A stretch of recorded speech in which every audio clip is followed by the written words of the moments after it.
Coming up next on The Voice of Alabama Politics, our special guest is House Minority Leader Anthony Daniels.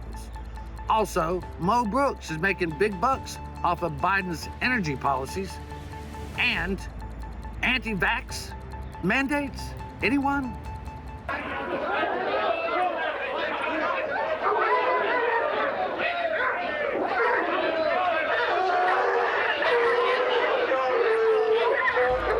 What's next? A zombie apocalypse? All this and much, much more coming up next on The V.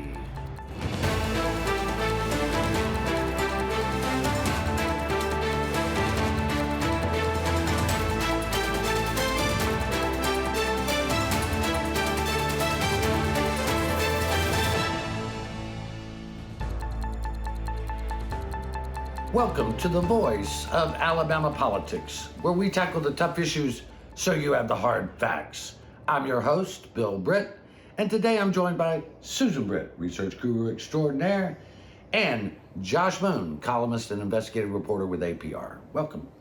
Hey, guys. Glad to be here. Hey. Josh, it's not enough that we have a special session where we have arguments about redistricting and lines and keeping counties whole and all that kind of stuff. But the Republicans had to introduce a bunch of bills to ban vaccine mandates that are coming from the federal government. Governor Ivey called a special session with two things to get done: redistricting and get some ARPA money out there to the hospitals and nursing homes. And what do we get? Yahoo! Vaccine mandates. Yeah. Well, I'm pretty happy because I've been looking for the death of the at-will state now for a long time.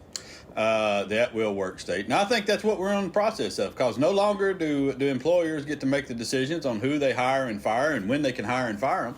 But now the state government's going to do that, thanks to our Republican friends. And so I'm pretty happy about that. And I look forward to a lot of other exemptions being put in place for all of the working class people out there that have had their rights squashed over the last several years to try to build upon on what we've started here with the Republican Party. And really, I'm thinking about becoming a Republican, I think. Hell has frozen over. Yeah, I mean just based on, I've been looking for something to help the working class for so long, and finally they're doing it. I mean, what this is, Susan, is they're saying, and of course you know, that businesses cannot tell folks that they have to be vaccinated or have to be tested, contrary to what is coming from the federal government. And the thing is that I've talked to plenty of Republicans who know that this is fruitless, that it's ridiculous, but still they went ahead with it anyway. I mean, what's your take on it? They went ahead with it anyway. So now you're going to tell me that if I take too long on my break, I can say it was a religious belief or a medical reason, and you can't fire me, right? Well, or if I don't show up to work because of a religious belief or medical reason, you can't fire me. That's where they're going. They do this every time they do anything. They put in there what it's going to end up being, something that they can't live with, unintended consequences every cotton picking time. I mean, Josh, and they're doing it again. I mean, this is ridiculous. Josh, it's supposed to be just for COVID, but you see how, as you said, this is going to spill over into everything else. Of course it is. And the religious exemption, the Supreme Court has already ruled in Maine that there is no religious exemption, that they can stop this religious exemption. I mean, because I could say, like Susan said, my religion allows me to object to running this machine, but you can't fire me because my job is right. I mean, that's absurd, I know, but that's where it's going to end up. I mean, theoretically, because they never think it through. Their thinking through's been busted for years. Anyway, what were you thinking, Josh? Yeah, no, it's. I think that there will absolutely be some unintended consequences for this. Because what typically happens is they write these bills, and we've all seen them push them through as fast as they can, and they leave out a ton of stuff. I mean, it has happened over and over and over again, and I just.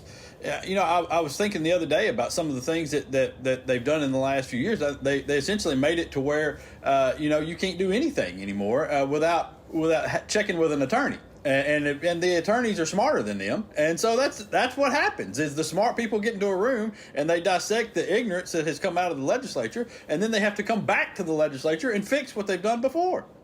Yeah, and one of the things that astounds me is that this is a very small percentage of the Republican Party that wants these anti-vaccine mandates. Very small percentage. The businesses in Alabama, the big businesses, want these mandates because they want to keep their workers safe and they want to keep production up. The Business Council of Alabama came out and said, look, you're going to destroy business. You're not going to help business. And yet they decided to keep pushing and pushing and pushing. Susan, we've got to have some sanity here. You cannot run. Sanity in the legislature. I'm sorry. Go ahead. How can you run a state based on a small percentage of vocal minority? This is only about one thing and one thing only. This is an election season. That's all this is about. It's an election season. And they're trying to pander to that small percentage that wants to anti-mandate, and they don't care about the health of people. They don't care about business. The only cotton picking thing they care about is getting reelected. That's the bottom line. Well, I mean, and I understand, I don't like mandates either, but no one likes to be mandated. But, you know, there's so many things that are mandated and like. What bothers me is you're going to not only hurt people's health, you're going, let's just take, for example, Huntsville-Madison, $9 billion in federal contracts in the year 2019. Josh, kill that area.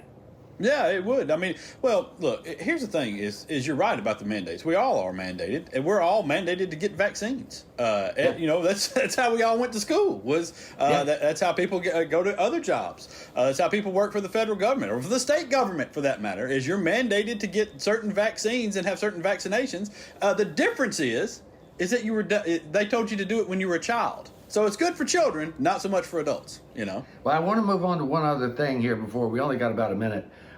This vaccine passport ban, they came up with a whole nother thing on that, where they would give the Attorney General power to enforce whatever it is. So that if you're going to a concert, they can't say, oh, you have to wear a mask or you have to show your... Does Marshall know how to spell the word passport? I don't know. Well, he had really egregious... But anyway. I mean, the thing is that you're telling businesses what they can and cannot do. I thought that's not a very Republican thing to do, right?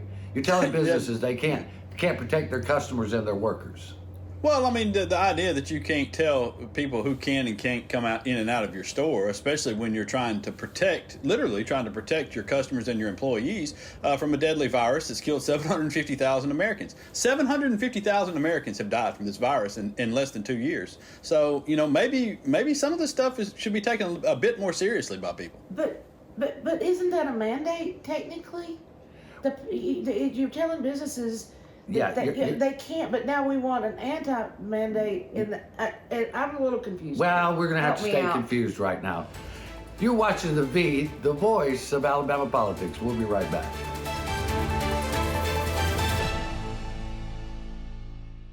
Whether I am in Margaritaville enjoying a cheeseburger in paradise or cruising around on the Gulf of Mexico, I always make sure to vote. I am Jimmy Buffett, and I want to encourage you, too, to become a registered voter and to obtain a photo ID so you can have your voice heard and your vote count just like me. It is 5 o'clock somewhere, but fortunately, you have from 7 a.m. to 7 p.m. to get to the polls and exercise your right to vote.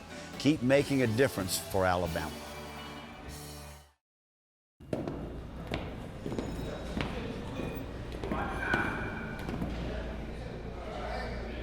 So you got caught speeding. But this time, you got more than a ticket.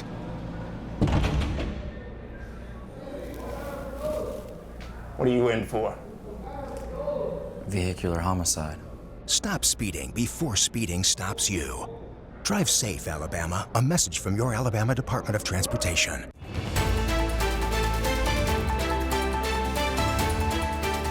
Welcome back to The V, the voice of Alabama politics. Our special guest today is Anthony Daniels, House Minority Leader. Representative Daniels, welcome. Thank you for having me, Bill and Susan. Always good to see you. Always. You know, we wanted to have you on today to talk about redistricting. You know, this is something that comes around every 10 years, and the party in the majority gets to draw the district lines, and the minority, it seems like in Alabama, doesn't have much say over it. But I'd like to get your opinion on how these lines were drawn. Well, you know, that's a good question. We're still trying to figure out how they were drawn and what principles were used to draw the lines. I think for us, they did meet with individual members to kind of have a discussion and show them exactly what they drew. However, members had very little to no input on many of the changes. And so it was talked about to us that these are the principles we have to use in trying to make counties whole. However, we saw those the discrepancies in that concept play itself out on the House floor, because I would assume that politics played a role in making some of those changes. And so, you know, for us, we're all about making counties whole and communities of interest being able to be together. For example, in Jefferson County has enough population for 14 House members, but they have 17. And so you have 3 individuals that live outside of Jefferson County, one of which live about 4 counties over, that snakes into Jefferson County. Now, what does that person have in common with Jefferson County? They don't have anything in common with the local people in Jefferson County. And so what we want to do is be able to keep communities whole. The Constitution does not say that incumbents must be protected. It's very clear about how these lines should be drawn, encouraging making counties whole. And in Section 199 of the Constitution also talks about every county being able to have a representative. And so what you have in these instances is that you see that their practice has not been focused a lot on the actual traditional redistricting principles. And so that's what we're challenging. It's going to be interesting to see, given the changes that the Supreme Court has brought about. I know that there's a plan, or there's already a challenge in federal court. Do you think there's any way to prevail in federal court on these issues? I do. I think what you have on the federal court side, giving the congressional lawsuit that we've seen play out here in the last couple of weeks and months, what you're beginning to see is that federal law and the Voting Rights Act for federal lines is very different. And so they can split precincts, they can make counties whole, not make counties whole on the federal side, but you cannot draw districts based upon race, right? And you can't draw them based upon race. And so what you're beginning to see is the lines that were drawn, the maps that were drawn are maps that create an opportunity for the potential for communities of interest to be able to elect their person of choice into actual congressional districts. But what you've seen play out is you're seeing a lot of gerrymandering at its best. But you can gerrymander. It's not illegal to gerrymander, right? But it is illegal to draw based upon race. But aren't they actually doing this based upon race, just kind of under the carpet a little bit? And how is that fair? They're because they usually what they call stack and pack, and that's just not fair to the minority communities here. Absolutely not. My message has always been, you know, when you look at the districts on the majority side, many of those districts are not less than 60%. At least 90% of those districts are not less than 60% white. And so you're seeing some packing going on on the majority side as well. And so as diverse as the state of Alabama is, I've often talked about, you know, how can you understand what you don't understand, in the words of my good friend, Majority Leader Ledbetter. How can you understand what you can't, how can you begin to understand what you can't understand, right? Try to understand what you can't understand. And how do you do that? Well, you got to have diverse constituencies so that when you're in Montgomery, you're representing the entire state of Alabama.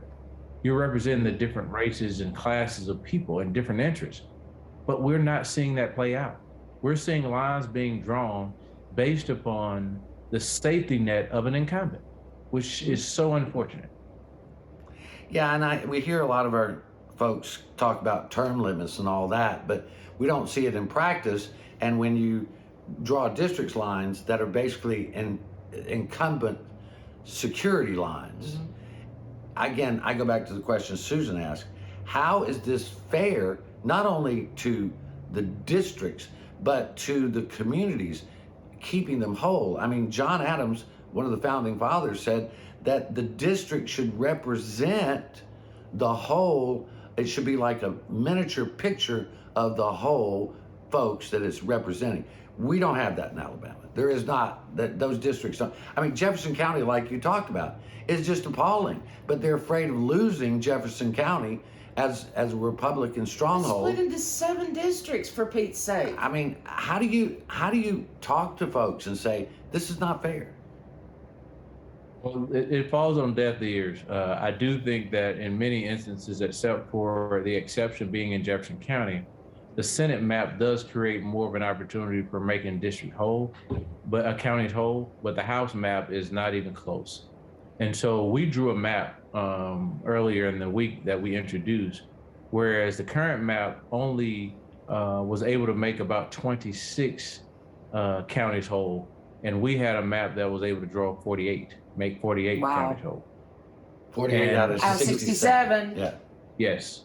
And so what you have is you have a lot of the political pandering that's going on to secure districts and district lines for those individuals that are in the majority, and which is unfortunate. Well, I know that's the point. It's not about who gets elected. It's about who does the electing. Yeah, and who gets represented appropriately. And we're going to run out of time, but I want to thank you for being here. And the opposition is needed in Alabama because everyone should be represented.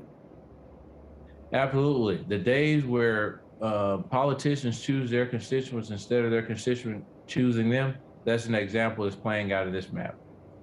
We want to thank you for your leadership down there in Montgomery, and thank you for joining us. Good to see you. Thank you for having me. See you too. Our guest today has been Anthony Daniels, Minority Leader in the House of Representatives. We'll be right back with more news and opinion.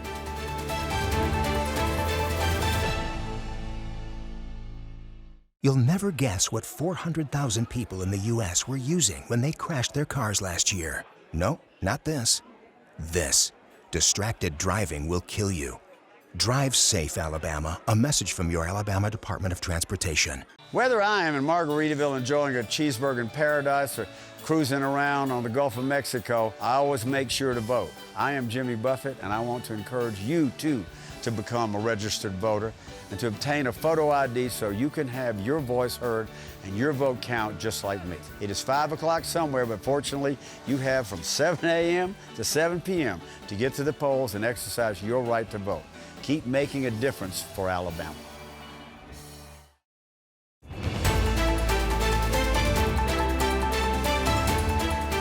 Welcome back to the voice of Alabama politics. We've been talking recently about Mike Durant, who has entered the U.S. Senate race, the Black Hawk Down story guy. And we've been asking, what is his lane? Where does he fit into the race?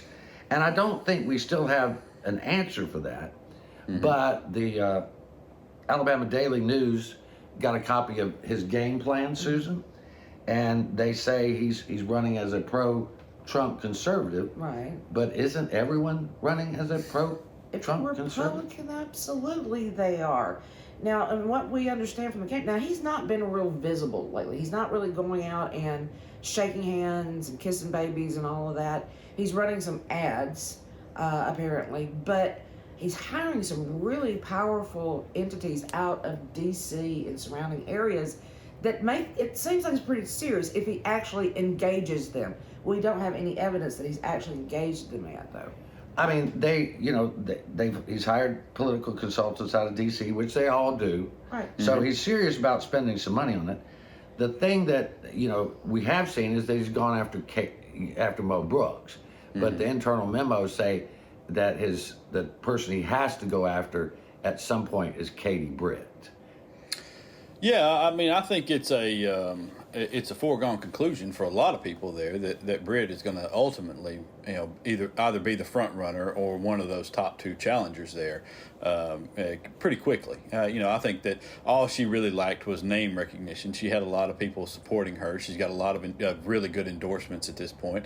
And I still am not really clear on where Durant fits into this, other than to say that at some point they're hoping to push Mo Brooks out, and eliminate the crazy train from this race, and maybe that's where he then believes he can go head to head with Katie Britt, and they can have a contest between two at least rational people, although rational people that I disagree with pretty heavily, but at least it would be among two people that you could envision being senators. Where with Mo Brooks, it's whew.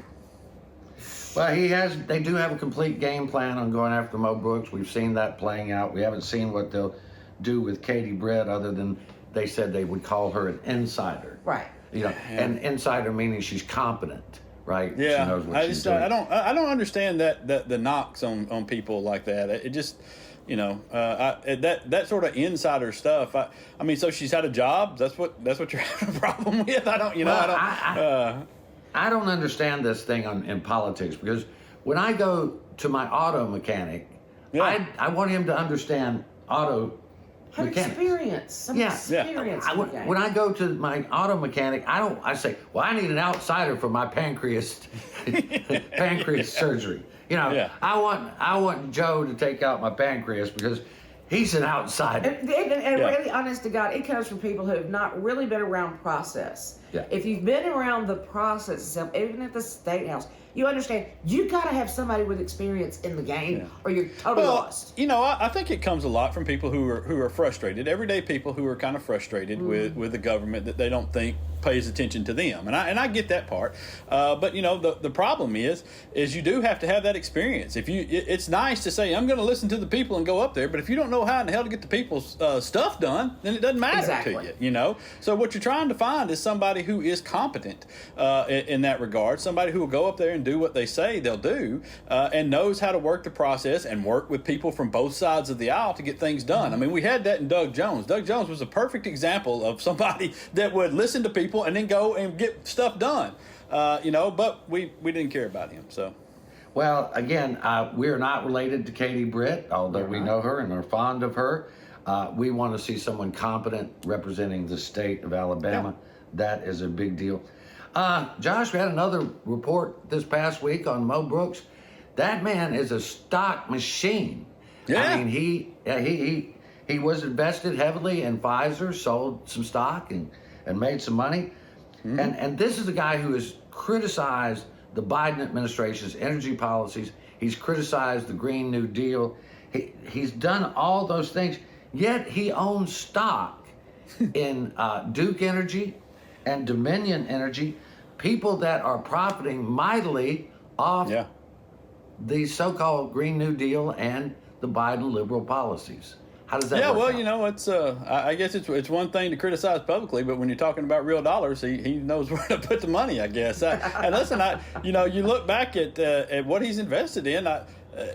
He's if he had a little more in some of those things, he would probably be a lot better off. But I mean, he's done pretty well from the investing standpoint. Maybe he should do that. Maybe he should just become a day trader and stop all this congressional and Senate race stuff. Just become a day trader. I mean, he's got hundreds of thousands of dollars invested in these companies that are profiting off the Biden administration's policies. Again, it's typical Mo Brooks. He says one thing, he does something different. This is not new. New. And I'll tell you this, when we talk about the insider stuff, that's the sort of thing that people hate. The phoniness. And it's totally legal for them. of people. Yeah, I mean, and yeah, you're right. They trade off of the information. Although I think that we're going to maybe squash that pretty soon. But it's that phoniness that people really have a problem with. When you tell people back home, I'm fighting this, and then you find out you're invested in that sort of stuff and you're making money off of it. That's the sort of things that people they don't care for at all. No. And it's pretty obvious that's what he's doing. But I don't know that people are getting that message. I tell you, Josh, and you did this story, and it's just unbelievable to me. I'm moving on. Talladega probate judge Randy Jinks was removed from office because of racial, sexual, and other comments that he made while in office. I mean, and they've got him on record, but he says it never happened. Yeah. Well, hey, listen. It is very hard for somebody to get thrown off the bench in the state of Alabama. Okay, Yeah. That's all. I mean, really, that's probably all you need to know. If you've ever run into a bad judge in this state and filed a complaint, you know how hard it is to get somebody even reviewed or investigated for some kind of poor action that they've taken. So the fact that he's done this, and there's a 78-page report out there that details just the most egregious and horrible office environment that you've. I mean, those poor people working there, and they're the ones who recorded him. His employees recorded him saying all these things and presented it to the commission. Well, he did have one character witness. We got to end it right after that. Who was his character witness? Bob Riley. Former Governor Bob Riley is Jinx's character witness. They still kicked him out. All right, but he has a right to appeal. You've been watching the voice of Alabama politics. You watch us because we watch them.